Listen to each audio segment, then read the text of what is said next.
Assalamualaikum warahmatullahi wabarakatuh. Saya dihubungi Pak Mensesnek, Pak Pratikno. Kira-kira hari Kamis minggu yang lalu, dan baru dikasih tahu untuk segera ke istana pagi hari kemarin. Disampaikan Pak Pratik agar di istana menghadap Presiden berbaju putih jam 15, kira-kira begitu. Nah, lalu kemudian saya setelah dilantik ini setelah dilantik ini nanti segera akan melakukan sertijab di kantor Kementerian Agama, dan kemudian langsung melakukan kerja-kerja yang memang harus segera dilakukan dengan cepat dan diiklarasi. Apa yang mau kami lakukan seperti yang kemarin saya sampaikan, hanya sedikit saja, sebenarnya banyak yang mau dikerjakan, tetapi kalau mau dirangkum itu hanya menjadi satu kalimat pendek, yaitu bagaimana membuat agama itu sebagai inspirasi, bukan aspirasi. Nah, itu bisa di breakdown ke banyak hal, baik bagaimana cara berhubungan antar umat beragama, hubungan antar inter umat beragama, kemudian bisa juga soal pandemi COVID yang tadi disampaikan oleh Mbak itu, dan banyak hal. Nah, dari kalimat itu bisa di breakdown menjadi banyak hal, dan kita lihat nanti pasti akan ada terobosan-terobosan dari Kementerian Agama yang akan berbeda dari masa-masa sebelumnya. Itu yang bisa saya sampaikan. Terima kasih. Assalamualaikum warahmatullahi wabarakatuh.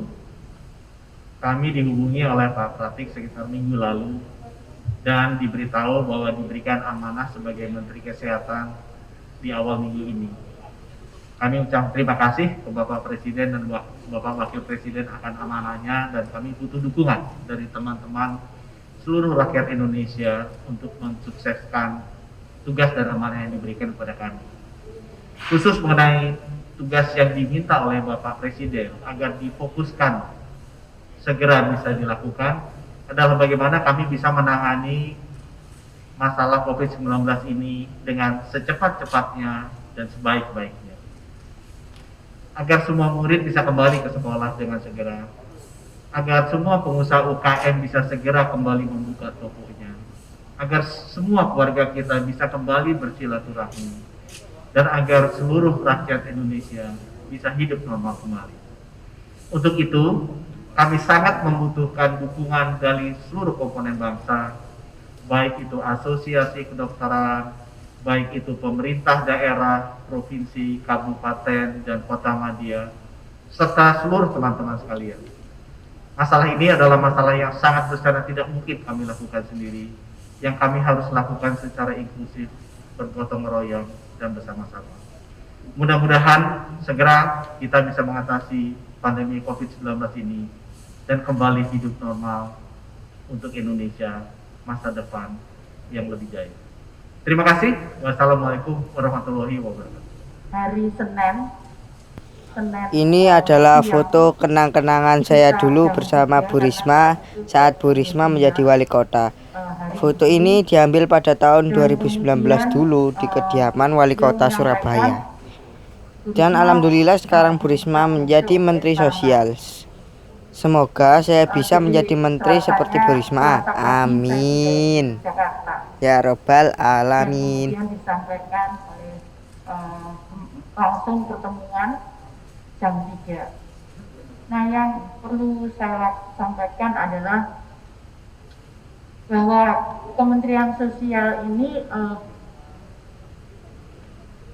yang diperintahkan oleh Bapak Presiden, yang pertama ini yang sangat urgent adalah bagaimana realisasi bantuan untuk yang triwulan 4 dan nanti awal tahun 2021 Januari itu minggu pertama harus bisa keluar, karena ini juga berkaitan dengan pergerakan ekonomi nasional.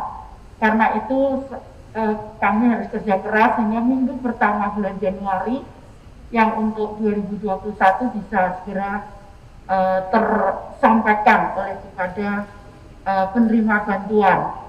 Yang berikutnya adalah, yang kedua adalah pemberdayaan. Jadi selama ini kita mencoba bagaimana bantuan itu kemudian mempunyai implikasi atau mempunyai dampak langsung yang terukur kepada kesejahteraan masyarakat. Artinya bahwa memang ada mekanisme pembinaan yang harus kami lakukan. Nah, kami tidak bisa sendiri tentunya. Kami akan gandeng gubernur, kepala daerah, dan utamanya adalah para perguruan tinggi dari perguruan tinggi setempat yang mengetahui persis bagaimana permasalahan-permasalahan di daerahnya. Kemudian kami juga harus antisipasi karena sesuai dengan ramalan BMKG akan terjadi setelah La Nina, curah hujan yang tinggi, maka akan ada El Nino, di mana kemarau ini sangat tinggi.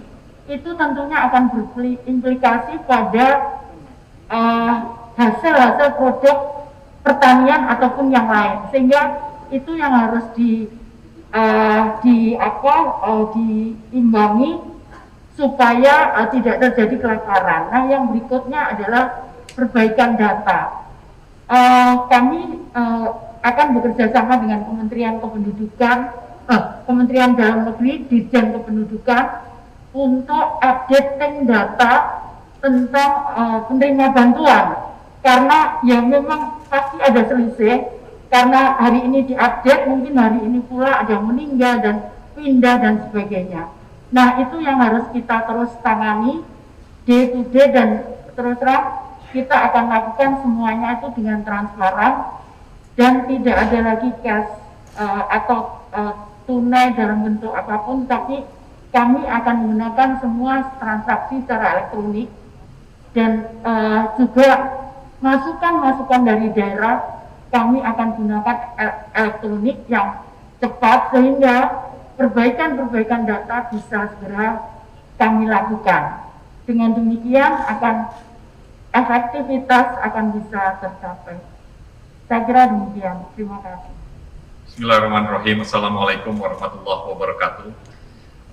Saya sebagai Duta Besar Indonesia di Amerika Serikat sedang melaksanakan tugas kembali ke Jakarta dan sempat melaporkan kepada Bapak Presiden pada hari Kamis dan sudah pamit di telepon untuk menunda keberangkatan sampai hari Jumat.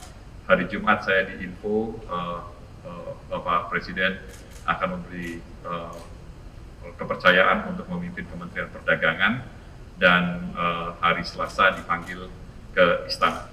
Bapak dan Ibu, seperti kita ketahui bahwa situasi perekonomian dunia pada saat ini adalah mungkin yang terlemah dari seluruh aspek, baik itu dari kesehatan, daya beli, pengangguran, dan aspek-aspek yang lain. Oleh sebab itu, saya ingin memastikan bahwa barang Indonesia mempunyai kesempatan untuk berkompetisi yang baik di era dunia, dan memastikan bahwa barang Indonesia bisa diekspor dan kompetitif di pasar dunia. Dan ini adalah bagian daripada perbaikan daripada ekonomi nasional, dan berharap bisa menjadi daya ungkit baru untuk tumbuhnya pertumbuhan ekonomi yang sehat. Saya juga ingin memastikan bahwa arus barang berjalan dengan baik, dan ini adalah bagian untuk kepercayaan kepada masyarakat untuk segera memulihkan daya beli, dan ini merupakan agenda-agenda utama yang akan saya laksanakan pada waktu yang singkat ini. Terima kasih. Wabillahi taufiq wal hidayah. Wassalamualaikum warahmatullahi wabarakatuh. Assalamualaikum warahmatullahi wabarakatuh.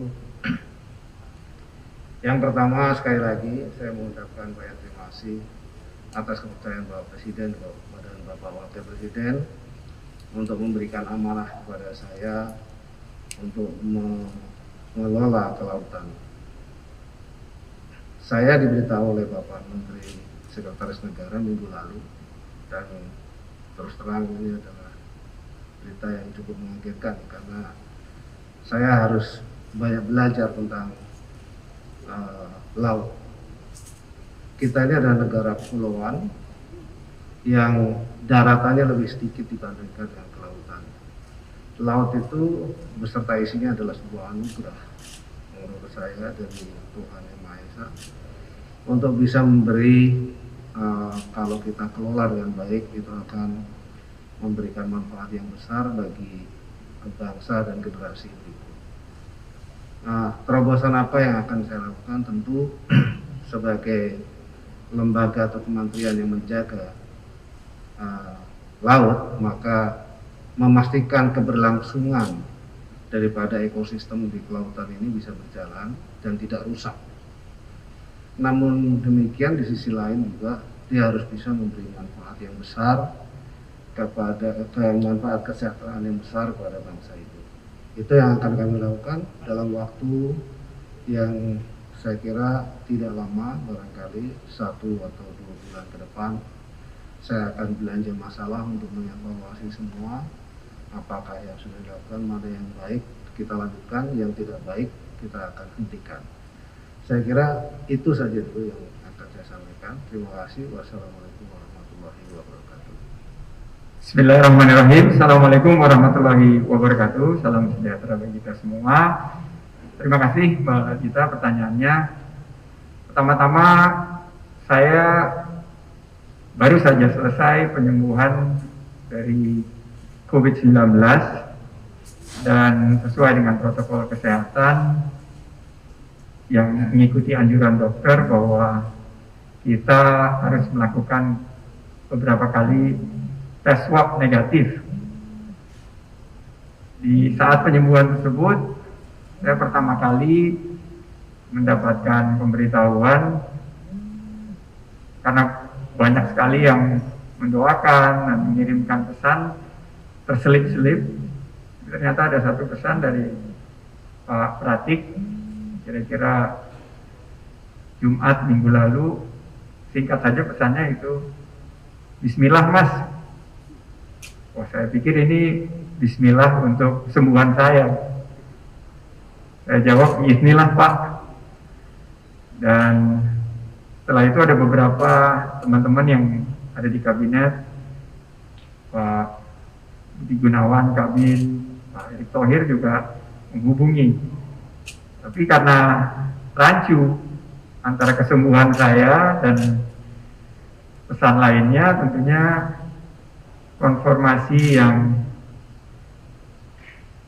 firm itu baru hari Senin dari Pak Pratik mengabarkan bahwa kemungkinan akan dipanggil, kemungkinan akan diminta menghadap hari Senin sore atau hari Selasa. Dan kepastian itu Selasa pagi saya mendapatkan kabar dari istana hadir pukul 15.00 tanpa memberikan informasi lain, hanya menggunakan baju putih. Jadi itu cerita sedikit pengalaman saya berjuang melawan COVID-19. Saya ingin mengingatkan kita semua untuk menerapkan protokol kesehatan yang ketat dan disiplin.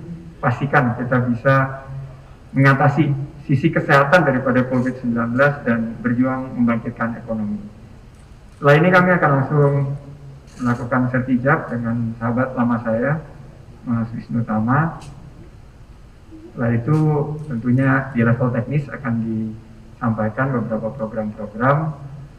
Namun 3 gagasan utama kita adalah inovasi, karena kita harus bergerak secara cepat, bahwa Presiden arahannya dan Bapak Wapres bahwa dalam 1 tahun ini harus ada quick win, harus ada perubahan yang mendasar pada saat kita berbenah terhadap destinasi 5 super prioritas.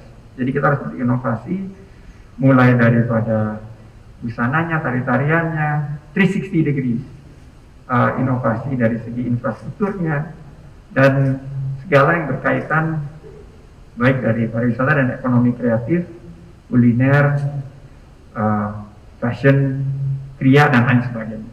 Kedua adalah adaptasi. Kita harus beradaptasi dengan keadaan terkini, yaitu COVID-19. CHSE salah satunya harus kita pastikan sebagai prasyarat untuk kebangkitan sektor ini. Dan terakhir, kolaborasi. Kita harus menggandeng semua pihak. Karena ini tugas berat, kami sangat prihatin, jutaan lapangan pekerjaan yang terdampak di sektor pariwisata dan ekonomi kreatif, dan kami akan berjuang untuk mempertahankan dan mengembangkan pemberdayaan agar kita bisa membuka lapangan kerja seluas-luasnya dan mempertahankan tingkat pendapatan dan kesejahteraan masyarakat, terutama di sektor pariwisata dan ekonomi kreatif. Terima kasih atas kesempatannya. Billahi taufiq wal hidayah. Assalamualaikum warahmatullahi wabarakatuh.